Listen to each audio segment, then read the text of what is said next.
날마다 솟는 샘물과 함께하는 오늘의 큐티 시간입니다. 6월 5일 토요일 오늘의 말씀은 예레미야 13장 1절로 14절의 말씀입니다.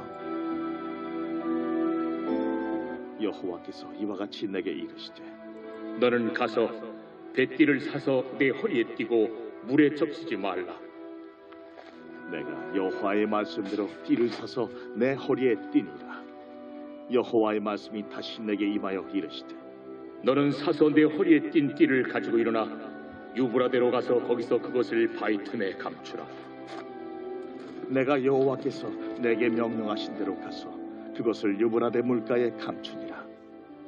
여러 날 후에 여호와께서 내게 이르시되 일어나 유브라데로 가서 내가 네게 명령하여 거기 감추게 한 띠를 가져오라. 내가 유브라데로 가서 그 감추었던 곳을 파고 띠를 가져오니 띠가 썩어서 쓸 수 없게 되었더라. 여호와의 말씀이 내게 임하니라. 이르시되 여호와께서 이와 같이 말씀하시니라. 내가 유다의 교만과 예루살렘의 큰 교만을 이같이 썩게 하리라. 이 악한 백성이 내 말 듣기를 거절하고 그 마음에 완악한 대로 행하며 다른 신들을 따라 그를 섬기며 그에게 절하니 그들이 이 띠가 쓸 수 없음같이 되리라. 띠가 사람의 허리에 속함같이 내가 이스라엘 온 집과 유다 온 집으로 내게 속하게 하여 그들로 내 백성이 되게 하며 내 이름과 명예와 영광이 되게 하려 하였으나 그들이 듣지 아니하였느니라. 그러므로 너는 이 말로 그들에게 이르기를 이스라엘의 하나님 여호와의 말씀에 모든 가죽 부대가 포도주로 차리라 하셨다 하라. 그리하면 그들이 내게 이르기를 모든 가죽 부대가 포도주로 찰 줄을 우리가 어찌 알지 못하려 하리니 너는 다시 그들에게 이르기를 여호와의 말씀에 보라, 내가 이 땅의 모든 주민과 다윗의 왕위에 앉은 왕들과 제사장들과 선지자들과 예루살렘 모든 주민으로 잔뜩 취하게 하고 또 그들로 피차 충돌하여 상하게 하되 부자 사이에도 그러하게 할 것이라. 내가 그들을 불쌍히 여기지 아니하며 사랑하지 아니하며 아끼지 아니하고 멸하리라 하셨다 하라. 여호와의 말씀이니라. 새로운 아침입니다. 엘로이, 하나님은 나를 살펴주시는 분이십니다. 본문 1절에 보면 하나님께서 에레미야에게 이렇게 말씀하십니다. 여호와께서 이와 같이 내게 이르시되 너는 뱃띠를 사서 내 허리에 띠고 물에 적시지 말라고 말입니다. 본문에서 언급하는 뱃띠가 무엇일까요? 몇 가지 설명이 있기도 하지만 본문의 흐름과 가장 일치하는 설명은 제사장의 화려한 의복인 에복 안에 속옷같이 착용하는 것으로 넓은 띠라고 보여집니다. 하나님께서는 그 뱃띠를 사서 허리에 띠고 물에 적시지 말라고 하십니다. 우리도 옛날에 부잣집 사람들이 여름에 3배로 된 옷을 입기도 했지만 얼마나 시원합니까? 그런데 배로 된 옷은 물이 묻으면 금세 그 형태를 잃어버리게 됩니다. 에레미야는 그 명령대로 했습니다. 그런데 여호와께서 다시 말씀하십니다. 4절입니다. 너는 사서 네 허리에 띈 띠를 가지고 일어나 유브라데로 가서 거기서 그것을 바위틈에 감추라고 했습니다. 4절의 명령은 에레미야로서는 순종하기 쉽지 않은 명령입니다. 왜냐하면 이스라엘에서 유브라데 강까지는 최소 600km 정도가 됩니다. 서울에서 부산까지 거리가 325km이고 부산서 대전까지 거리가 200km입니다. 서울에서 부산까지 갔다가 다시 부산에서 대전까지 와야 하는 거리입니다.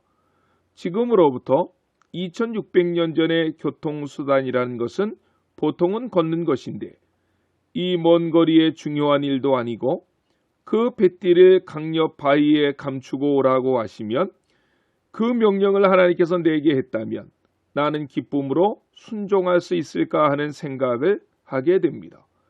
그런데 더 놀라운 것은 한참 세월이 지난 후에 하나님은 다시 에레미야에게 말씀하십니다. 6절입니다. 여러 날 후에 여호와께서 내게 이르시되 일어나 유브라데로 가서 내가 네게 명령하여 거기 감추게 한 띠를 가져오라 하시기로. 아멘. 하나님은 에레미야에게 다시 나타나셔서 유브라데 강가 바위 틈에 숨겨놓은 뱃띠를 찾아오라고 하십니다. 이때에도 에레미야 선지자는 말없이 그대로 순종합니다. 그 뱃띠를 찾아와 보니 배는 물기가 있으면 금세 상하게 되는 옷감인데 오랜 기간 강 옆에 묻혀 있었으므로 그 상태가 어떠했겠습니까?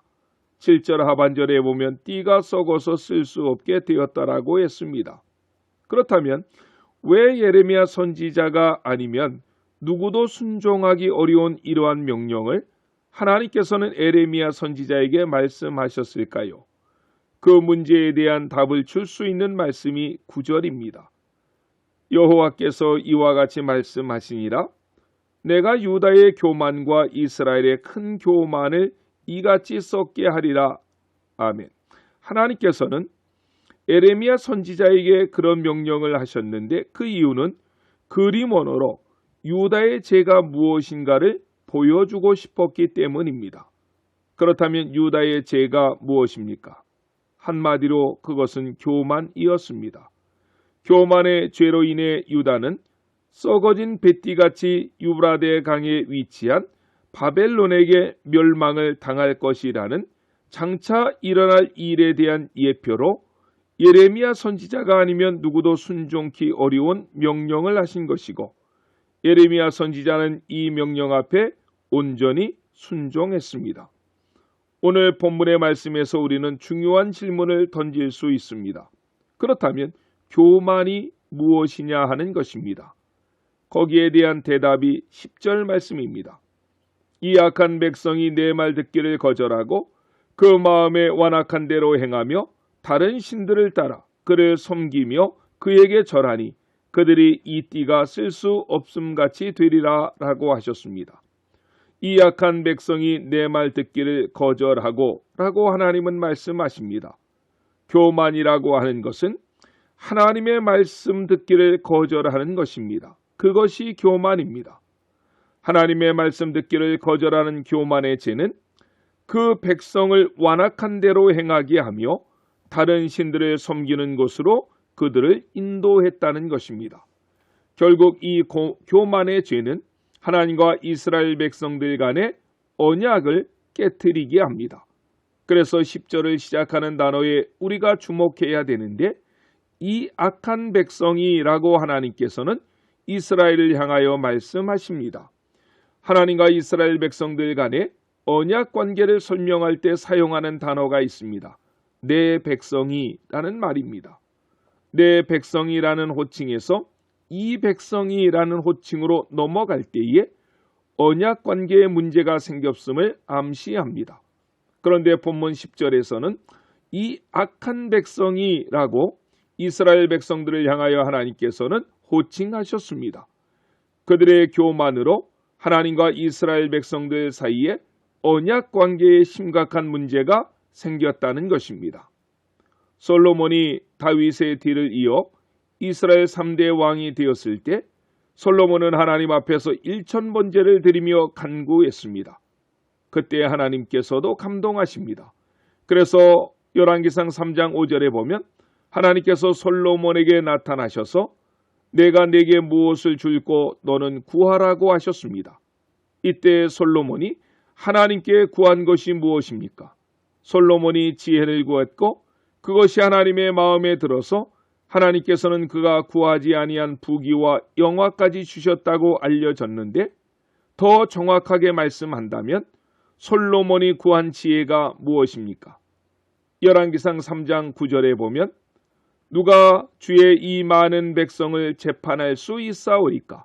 듣는 마음을 종에게 주사 주의 백성을 재판하여 선악을 분별하게 하옵소서라고 했습니다. 솔로몬이 지혜를 구했을 때의 그 지혜라고 하는 것은 하나님의 말씀을 듣는 마음이었다는 것입니다. 그렇다면 솔로몬이 패망의 길을 가게 된 이유가 무엇일까요? 열왕기상 11장 9절에 보면 솔로몬이 우상을 섬길 때 하나님은 2번이나 그에게 나타나셔서 우상을 따르지 말라고 명령하셨지만 솔로몬은 듣지 아니했다고 했습니다. 교만의 출발은 하나님의 말씀 듣는 것을 거절하는 것입니다. 겸손이란 하나님의 말씀을 듣는 것입니다. 겸손은 모든 은혜와 복의 시작입니다. 왜 그렇습니까? 하나님께서 천지를 창조하실 때 모든 창조물은 하나님 보시기에 좋았다고 했습니다. 하나님의 뜻대로 창조되었다는 것입니다. 그런데 마귀는 어떻게 출현합니까? 이사야 9장에 보면 천사들 가운데 일부가 하나님과 같이 되려고 하는 교만함으로 인해서 마귀가 생겼음을 우리에게 알려줍니다. 즉, 교만은 마귀의 길이기 때문에 하나님의 은혜와 복을 받지 못한다는 것입니다. 그 교만의 출발은 하나님의 말씀을 듣지 않는다는 것에서부터 시작됩니다. 꼭 기억하십시오. 오늘 본문에서도 하나님의 말씀을 듣지 않고 거절한 데서 출발했던 교만은 결국 이스라엘을 멸망의 길로 인도했을 뿐만 아니라 하나님과의 언약의 관계를 깨트리게 했다는 것입니다. 교만한 이스라엘의 모습을 유브라데 강가에 썩은 뱃띠로 하나님은 비유해서 말씀하신 것입니다. 거기에 비해서 예레미야의 모습을 보십시오. 뱃띠를 사라고 하면 삽니다. 그 뱃띠를 유브라데 강가 바위 틈에 숨기고 오라고 하면 이해하고 갑니다. 다시 가서 그 뱃띠를 찾아오라고 하면 이해합니다. 그래서 하나님께서는 예레미야를 그 시대의 위대한 하나님의 사람으로 쓰신 것이 아닙니까? 고린도후서 1장 20절에서 사도 바울도 이렇게 말씀합니다. 하나님의 약속은 얼마든지 그리스도 안에서 이해가 되니 그런즉 그로 말미암아 우리가 아멘하여 하나님께 영광을 돌리게 되느니라고 말입니다. 오늘날 이 시대는 하나님 말씀 듣기를 거절하는 시대입니다. 교만이 하늘에 닿은 시대입니다. 하지만 세상의 이 물줄기를 역으로 치고 올라가는 하나님이 말씀하시면 듣고 순종하시는 21세기의 에레미야 선지자와 같은 우리 모두가 되시기를 원하고, 그래서 하나님의 복과 은혜가 날마다 넘쳐나시기를 예수님의 이름으로 축원합니다. 아멘. 기도하시겠습니다. 사랑해 주님 감사합니다. 이스라엘을 바라보시면서 하나님은 이 악한 백성이 내 말 듣기를 거절했다고 한탄하셨습니다. 이 한탄이 오늘 우리들의 교회와 나를 바라보고 하시는 한탄이 되지 않게 해 주시옵소서.